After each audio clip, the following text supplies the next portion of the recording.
भगवान को केवल मूर्ति में देखना सबसे पिछले स्तर की भक्ति है। नर्सरी क्लास की भक्ति है ये, नर्सरी क्लास की, केवल मूर्ति में देखना। जैसे आप विद्यालय में बैठे हो, यहीं का उदाहरण देता हूं। सबसे पहली कक्षा कौन सी होती है बताओ? प्ले ग्रुप, प्ले बैक, जैसे वही नाम है। अच्छा, प्ले बैक, हाँ जो भी हो तुम याद कर लो, मुझे क्या लेना देना, मुझे तो पढ़ना नहीं उसमें। अब मुझे बताओ, उस प्रथम कक्षा में जब बच्चे का एडमिशन किया जाता है तो क्या किताब दी जाती है? क्या बड़े बड़े थ्योरी याद कराई जाती हैं? बोलो, बड़े बड़े लेक्चर दिए जाते हैं? नहीं, क्या दिया जाता है? बोले खेलने के लिए खिलौने। स्कूल में आओगे तो खेलने के लिए खिलौने। क्यों? बोले भैया इन खिलौनों को खेलते खेलते तुम्हें स्कूल में आने की आदत लग जाए, तुम स्कूल आना सीख जाओ। लेकिन मुझे बताओ, क्या जीवन भर उसको खिलौनों से ही खेल खिलाया जाता है? केवल 1 वर्ष, जैसे ही वो दूसरी कक्षा में गया तुरंत उसका सिलेबस बदल जाता है, उससे खिलौने छीन लिए जाते हैं और धीरे धीरे धीरे धीरे उसको ज्ञान प्राप्त कराया जाता है। यही तो पद्धति है। तो भैया बस यही तरीका है। ये जितनी भी मूर्ति विग्रह इत्यादि की सेवा है, ये तुम्हें भक्ति की ज्ञान की कक्षा में मन लगाने के लिए हैं। एक बार मन लग जाए फिर भी अटके रहो तो फिर भटक जाओगे। ये मन लगाने के लिए कि ठाकुर जी घर में ले आओ, श्रृंगार कर लो, पूजा कर लो। क्यों? क्योंकि तुम भक्ति के क्षेत्र में आना शुरू कर दो, तुम्हारा मन लगने लग जाए, तुम्हारे पास एक साधन हो, एक प्रतिबिंब हो। लेकिन जीवन भर उसी में अटके रहोगे तो फिर बेकार है। अब आपका बच्चा LKG में ही जीवन भर फेल होता रहे, कभी UKG फर्स्ट में ना आए, तो उसको समझदार कहोगे कि मूर्ख कहोगे? बोलो ना। तो तुम्हारी उम्र तो 50 के पार हो गई फिर भी अटके हो।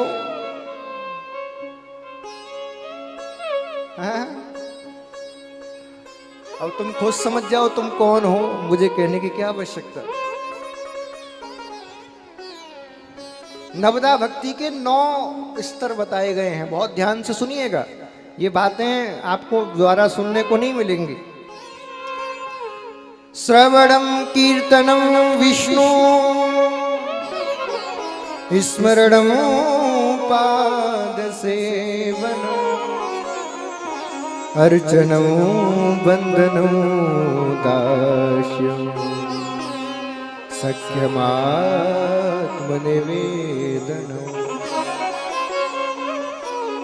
पहली भक्ति है श्रवण, यानी कि पहले सुनो। सुनने के बाद क्या होगा? सामान्य सा नियम है, जब किसी व्यक्ति को बार बार सुनोगे, बार बार एक ही चीज सुनोगे तो क्या होगा?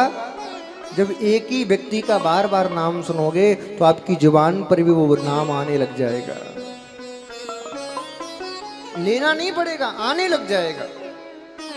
उदाहरण बताता हूं, हमारे पूरे यजमान परिवार बैठा है, इन्हीं से उदाहरण देखते हैं। हाँ जी भैया, दोनों लोग बैठे हो, तीनों बैठे हो। जिस दिन से तुमने भागवत का नारियल दिया या भागवत के बारे में सोचा, या कई लोग पूछ भी रहे थे भैया से कि तुम्हें महाराज जी कहाँ से मिल गए, बड़े बालन वाले, क्या पहले से जानते थे? तो सत्य बात यह है कि आज से 15 दिन पहले तक ना हम इनको जानते थे ना ये हमको जानते थे। 15 दिन पहले तक इनके मन में कथा कराने का आया तो इन्होंने नेट पे सर्च किया, हमारा नाम आ गया, फोटो आ गया, इन्होंने पसंद कर लिया और बस बात हो गई और तुरंत ही वृंदावन पहुंच गए। अब मुझे बताइए, जिस दिन से तुम वृंदावन नारियल देकर आए थे उस दिन के बाद कोई भी तुम काम करते, कोई भी कहीं भी जाते, हर 2-5 मिनट बाद एक बार भागवत की चर्चा होती थी कि नहीं होती थी? बताओ, होती थी। श्रवणम कीर्तनम, एक बार सुन लिया तो सुनने का फल यही है कि आपके मुखार बिंद से उसका नाम निकलना शुरू हो जाएगा। ये सुनने का फल है। तो एक बार कथा सुन ली तो कीर्तन करना नहीं पड़ेगा, अपने आप कीर्तन निकलने शुरू हो जाएगा मुख से।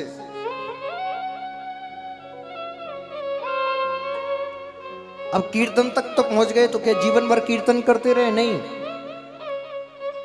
कीर्तन के बाद तीसरी स्थिति क्या होगी तुम्हारी? बोले जैसे ही कीर्तन की विधा में पारंगत हो जाओगे तो श्रवणम कीर्तनम विष्णु स्मरणम, स्मृतियां, स्मरण आने लगेगा तुम्हें बार बार, उसके बारे में चिंतन होने लगेगा। मुझे बताइए, जिस दिन से तुम कथा का नारियल देने गए, जब बाजार जाते हो, किसी रिश्तेदार के वहां जाते हो, कहीं भी दुकान पे जाते हो, तो पहले कथा का चिंतन आता है। भागवत में ये चीज लगेगी, यहां से ले चलूं, नारियल यहां मिलेंगे, यहां से ले लूं, कूलर की व्यवस्था यहां से होगी, टेंट की व्यवस्था यहां से होगी, ये कर लूं, होता है ना। रात में सोते हुए यही याद नहीं आता कि व्यापार कैसे चलेगा, ये याद आता था व्यवस्थाएं कैसी होंगी, प्रसाद कौन बांटेगा, महाराज जी को कहां रुकाएंगे। केवल स्मरण होता है। रात में सोते हुए भी व्यक्ति केवल स्मरण उसी के बारे में करता है जिसके बारे में सुन लिया। तो श्रवणम कीर्तनम विष्णु स्मरणम, और जब स्मरण करते करते करते करते करते करते हृदय में वो नारायण प्रकट हो जाता है, तब क्या होता है? बोले पाद सेवनम, फिर चरणों की सेवा होती है, फिर अर्चना होती है, फिर वंदना होती है, फिर अंदर दास्य भाव आ जाता है। वंदना करते करते हम तो दास हैं महाराज। और ये कथा में ये 9 विद्या पारंगत होती हैं। आप मुझे बताइए, स्मरण करने के बाद जब आपके घर में भागवत भगवान आ गए तो क्या करते हो? पाद सेवनम, सबसे पहले आके पूजा करते हो कि नहीं? हाँ, भगवान की चरणार बिंदों की सेवा करते हो कि नहीं? फिर अर्चना करते हो कि नहीं? आरती उतारते हो, वंदना करते हो, फिर हाथ जोड़ के कहते हो ना, प्रभु हम तो तुम्हारे दास हैं, दास्यम। और दास बनने के बाद 2-3 दिन तक दास्यत्व भाव अंदर आया, और जैसी कृष्ण की बाल लीलाएं शुरू हुई तो कहने लगते हो, अरे महाराज जी अब तो हमारे सखा हैं कृष्ण। जिन महाराज जी के चरणों में प्रणाम कह रहे थे, अरे महाराज जी गुरु हो, चौथा दिन आते आते वो महाराज जी से इतना प्रेम हो जाता है, कहते हैं तुम तुम्हारे घर के हो।